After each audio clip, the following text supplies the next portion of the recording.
Saúdo com muito carinho, especialmente meu colega Felício Pontes, né, um colega queridíssimo, um amigo, e todos os colegas da Justiça Federal e das demais instituições aqui presentes.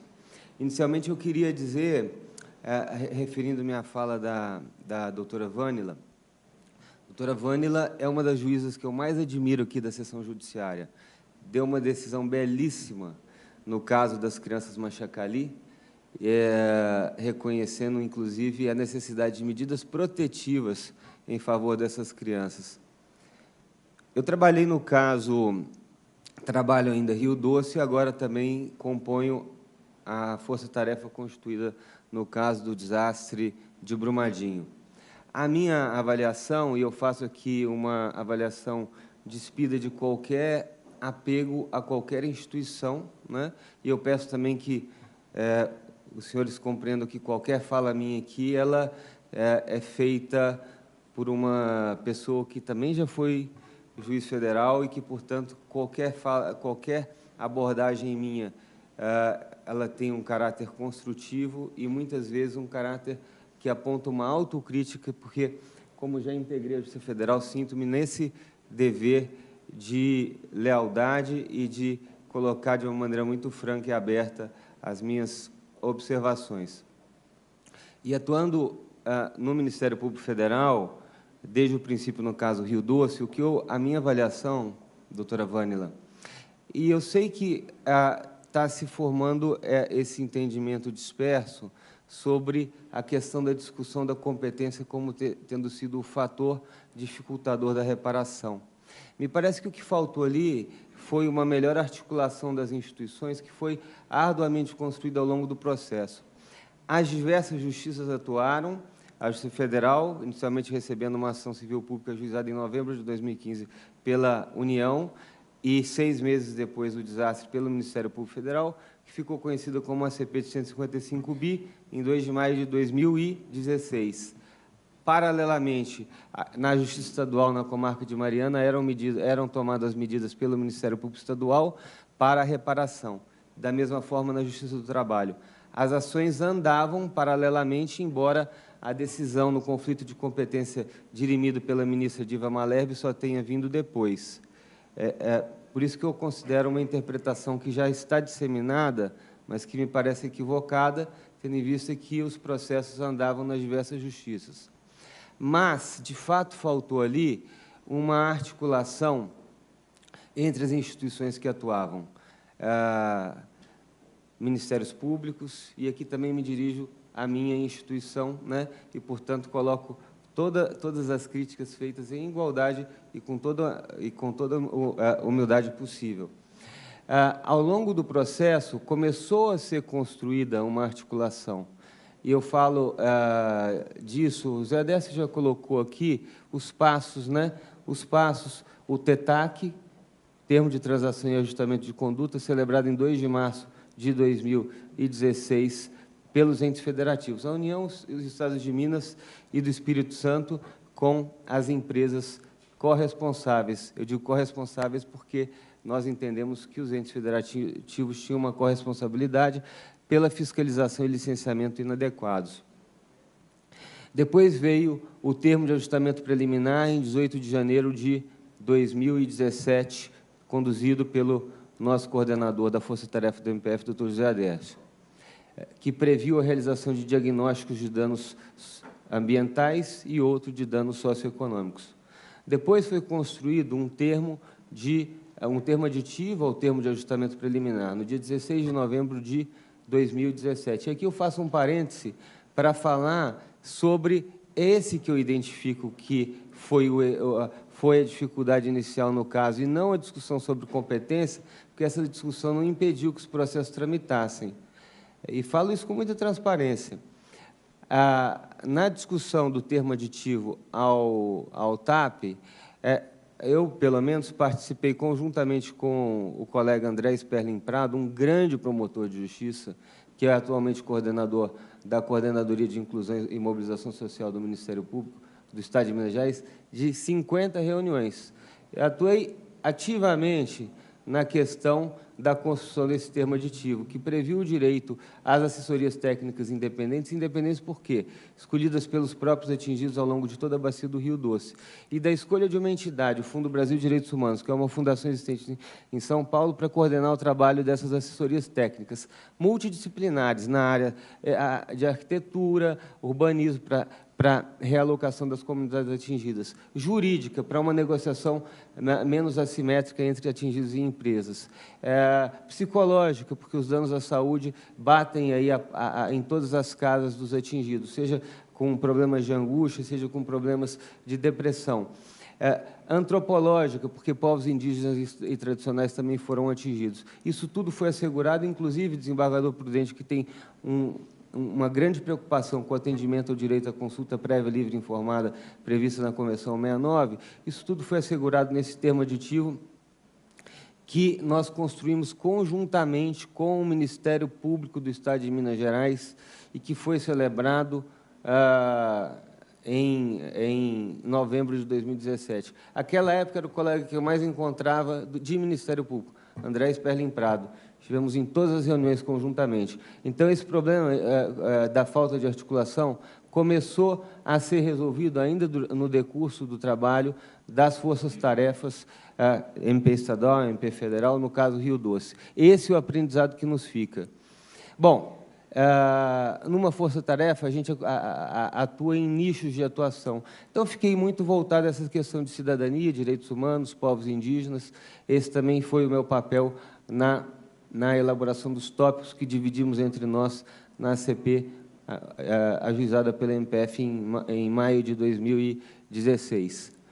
O Dr. José Adércio, nosso coordenador, aprofundou o processo de interlocução e de articulação com outras instituições quando ele esteve à frente do TAC Governança.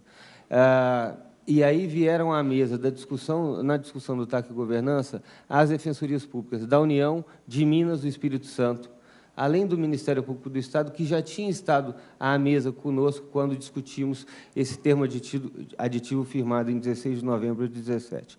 Esse aprendizado ficou e a gente está aproveitando agora no caso Brumadinho.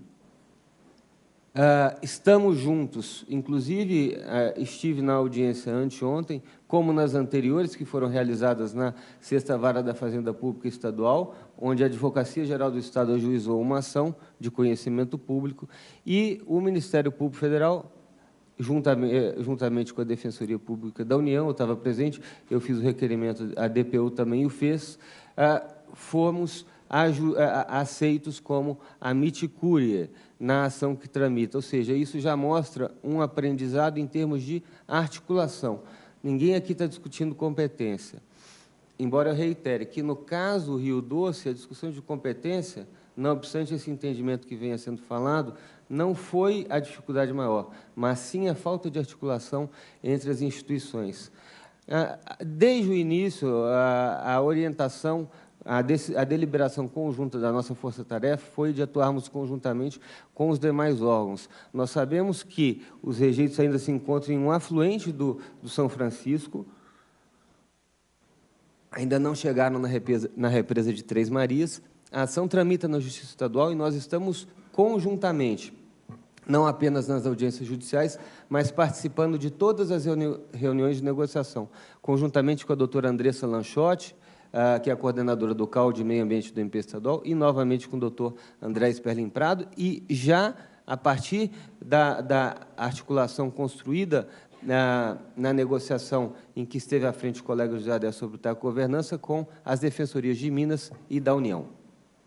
E a AGE agora também à mesa ao nosso lado.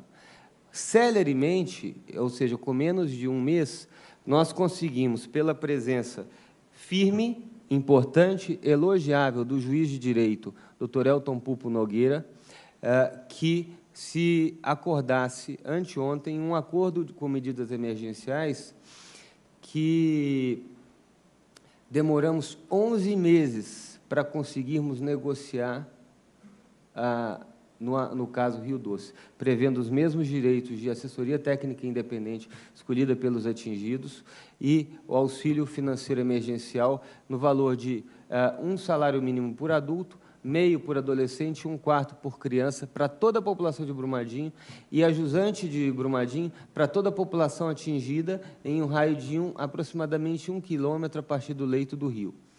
Por quê? Porque é importante a presença do Judiciário. O Judiciário tem que se impor às empresas e o Judiciário mostrar que conduz o processo.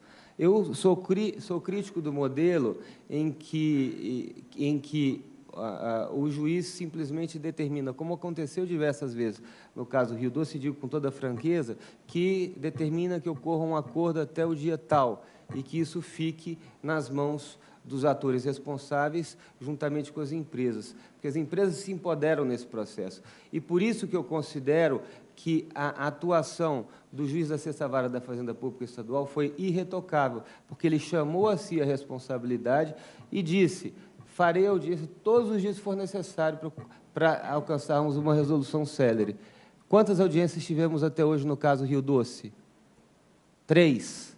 Uma delas denominada Sessão Solene de Conciliação, para homologar um termo, o TAC Governança, e o termo aditivo ao TAP, em uma decisão em que todos falaram e a decisão chegou pronta, previamente assinada, tirada de dentro da pasta. Ou seja, eu realmente sou crítico desse processo.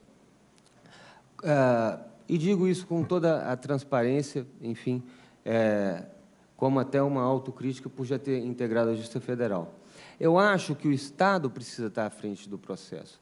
Acho também que um outro problema essencial que aconteceu no caso Rio Doce foi na negociação do TETAC, o termo de transação e ajustamento de conduta, pelos entes federais, União, Estados, municípios, e que nós questionamos na nossa ação civil pública.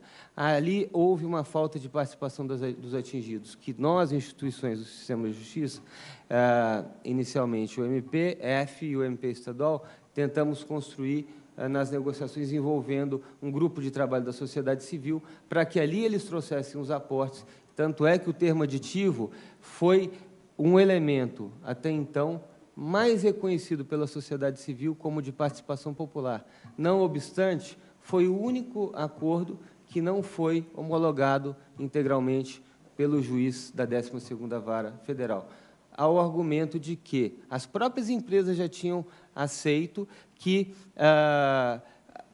as comunidades atingidas escolhessem as suas assessorias técnicas e o juiz do caso agregou critérios de neutralidade política e religiosa, enfim. Quando nós sabemos que as entidades sem fins lucrativos que já estão constituídas e existem na área são entidades, sim, ligadas a movimentos sociais ou à Igreja Católica, como é o caso da Caritas, que presta assessoria técnica em Mariana, a EDAS presta assessoria técnica em Barra Longa. Mas, enfim, prosseguindo, a grande dificuldade, como eu mencionei, foi a falta de participação dos titulares dos direitos, porque o TETAC, tendo sido um acordo de gabinete, não trouxe à mesa de negociação esses atores que são sujeitos de direitos. E aqui eu queria aproveitar para passar para isso. Ela traz, no princípio 10, a necessidade de participação. Procurando ser bastante rápido e economizando o tempo que resta, esse princípio foi reafirmado na Conferência das Nações Unidas sobre Desenvolvimento Sustentável, a Rio+20. E, com base nessa reafirmação desse princípio, no ano passado foi celebrado o Acordo de Escazú, na Costa Rica, em 4 de março de 2018. Acordo esse que, no primeiro dia da abertura para os países interessados, foi assinado pelo Brasil e por mais 14 países. Ele trata justamente do direito de acesso à informação ambiental, direito à participação pública nos processos de tomada de decisões em questões ambientais e o direito de acesso à justiça em questões ambientais. Ou seja, essa é uma diretriz já antiga, que vem desde a ECO 92 e que nós ainda estamos aprendendo a implementar, e que é o vício original do TETAC, um acordo extrajudicial construído pelos entes federativos com as empresas, sem contar com nenhuma participação, como o Ministério Público Federal questionou na ação civil pública de 155 bi. Então, esses pressupostos da democracia socioambiental, eles precisam ser implementados ainda entre nós. Informação adequada, suficiente, participação efetiva da população atingida, acesso pleno à justiça socioambiental, ou seja, uma audiência sobre um caso dessa envergadura tem que ocorrer aqui nesse salão, mas com acesso amplo, franqueado a todos os atingidos. Essa é uma diretriz que está no Acordo de Escazú, embora ainda não ratificado pelo país, mas já subscrito pelo Brasil. Essa questão do direito de acesso dialoga também com um tema muito caro ao desembargador Prudente, que é a Convenção 169, e nós resguardamos todos esses direitos à consulta prévia, tanto no termo aditivo que eu mencionei, de 16 de novembro de 2017, quanto no TAC Governança de 25 de junho de 2018. Bom, eu vou também adiantar um pouco, porque eu sei que o tempo já está acabando, mas não podemos deixar de pensar no legado que esses processos de reparação vão deixar. E esse legado, ele implica deixar as bacias hidrográficas mais resilientes, resistentes a novos desastres. Nós chamamos de desastre, dentro da consideração acadêmica, de que ambos são desastres tecnológicos. Isso tem por objetivo deixar claro que são desastres que têm a mão do homem, não são desastres naturais. Um legado para o pós-desastre, porque um outro entendimento é que o desastre ainda está em curso, as pessoas ainda estão sofrendo, ainda estão angustiadas, ainda estão em depressão, crianças estão tendo problemas respiratórios, estão tendo erupções de pele, como, inclusive, em Brumadinho já surgiram fotos de crianças com erupções cutâneas. O Acordo de Escazú, que eu acho que é uma diretriz importantíssima, e eu digo, embora não ratificado ainda, espero que seja, deve balizar a atuação da Justiça, ele prevê que, antes da adoção da decisão, a autoridade pública correspondente levará devidamente em conta o resultado do processo de participação. Outra coisa importantíssima é o julgador ir aos locais, às comunidades atingidas. Na carta aberta realizada quando do segundo balanço do desastre do rompimento da barragem de Fundão, foi consignado que o juiz da 12ª Vara não visitou as comunidades atingidas. E, desde então, já tivemos o terceiro balanço, nenhuma comunidade me relatou que ele tenha ido às comunidades atingidas. Então, acho que realmente precisamos mudar a postura. O problema que se coloca no caso, não obstante essa colocação que está se tornando um pouco um lugar comum, não foi a discussão de competência, foi a falta de participação dos titulares dos direitos. Esse foi o problema, o vício de origem do TETAC, que violou o princípio do devido processo legal em sua dimensão coletiva e que, com muita luta, com muito trabalho, eu posso dizer isso, que nunca trabalhei tanto em um caso, do Dr. Zé Adesso também, nós, juntamente, sem vaidade, em igualdade de condições, lado a lado, com o MP estadual, defensorias públicas do Estado e da União, vimos tentando construir, com o termo aditivo ao TAP, com o TAC Governança e em todas as medidas que se seguiram. Aqui eu digo porque aqui é uma ilustração do que eu acabei de mencionar. Reuniões com faiscadores em Rio Doce, fomos a Bento Rodrigues. A ideia, inclusive, que nós pedimos para Bento Rodrigues e consta da nossa ação civil pública, é de que seja criado um memorial em Bento Rodrigues. E eu acredito que em Brumadinho se fará necessário também, para preservar esse momento ápice do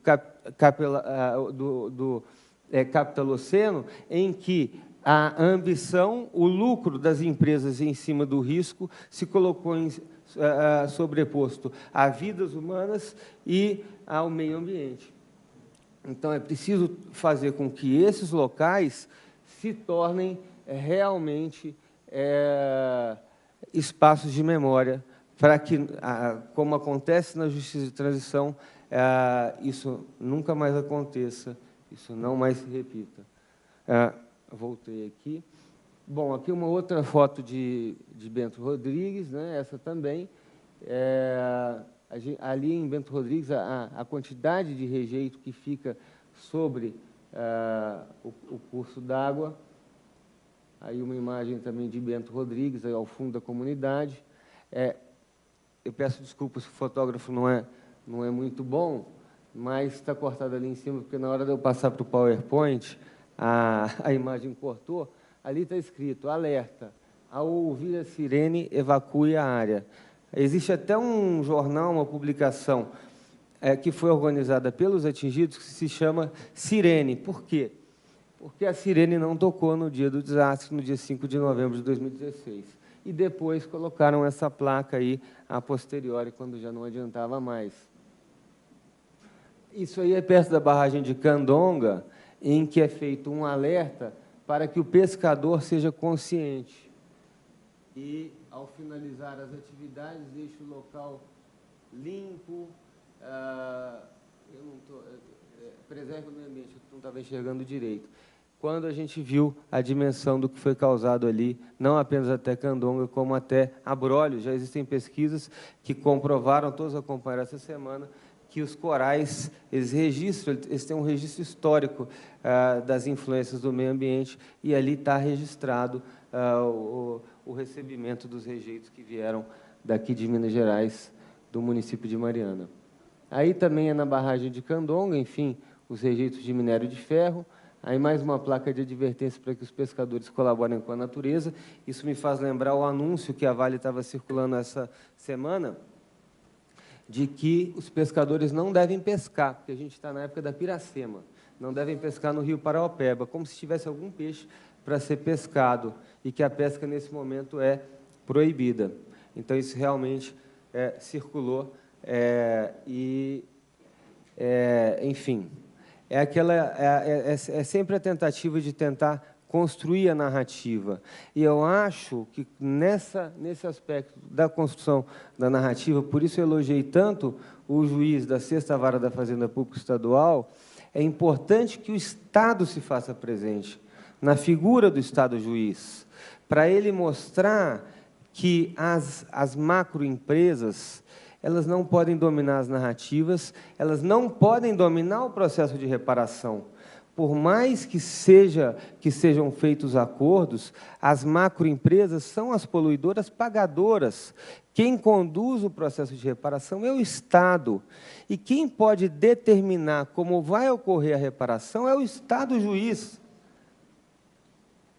Por isso que, senhores me desculpem, mas realmente, quando eu vejo o histórico de decisões como aquela que, no caso do auxílio financeiro emergencial, durante o recesso judiciário, no dia 27 de dezembro do ano passado, a partir de um pedido da Samarco, a 12ª Vara Federal decide que um valor que o Comitê Interfederativo, um órgão criado pelas próprias empresas no TETAC, o Comitê Interfederativo decidiu que o auxílio financeiro emergencial, que é mensalmente pago aos atingidos, não poderia ser descontado das indenizações futuras. A Samarco, durante o recesso, entra com uma ação contra essa deliberação do Comitê Interfederativo criado pelas empresas no acordo que firmaram com os entes federativos.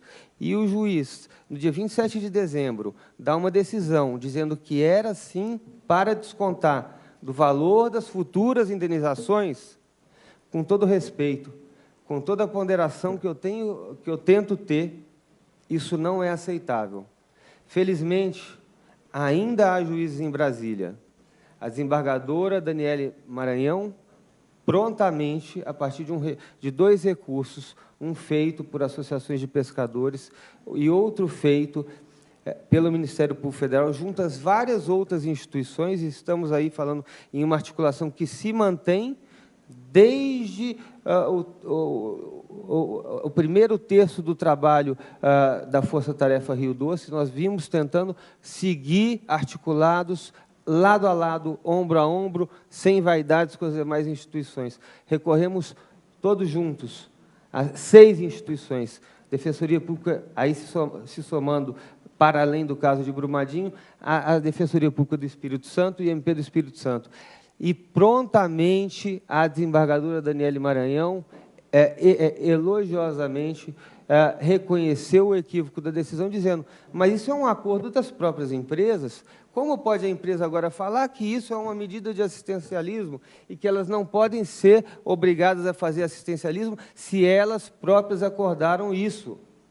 E ela corrigiu a decisão dada durante o recesso e que gerou intensa angústia e preocupação às populações atingidas.